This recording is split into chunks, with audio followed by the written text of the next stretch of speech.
ನಮ್ಮನ್ನು ನೋಡ್ಲಿಕ್ಕೆ ನೀವು ಬಂದಿದ್ದೀರಿ, ನಿಮ್ಮನ್ನು ನೋಡ್ಲಿಕ್ಕೆ ನಾವು ಬರಬಾರ್ದ?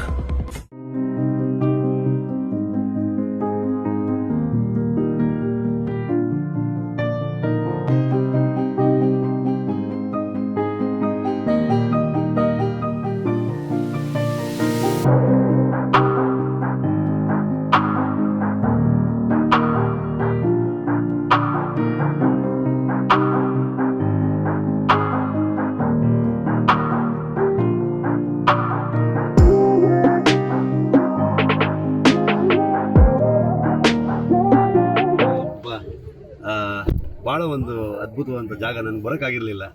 ಇವತ್ತು ದೇವರ ದರ್ಶನ ಮಾಡುವಂಥ ಒಂದು ಅವಕಾಶ ಸಿಕ್ಕಿದೆ. ಎಲ್ರಿಗೂ ಥ್ಯಾಂಕ್ಸ್ ಹೇಳಿ.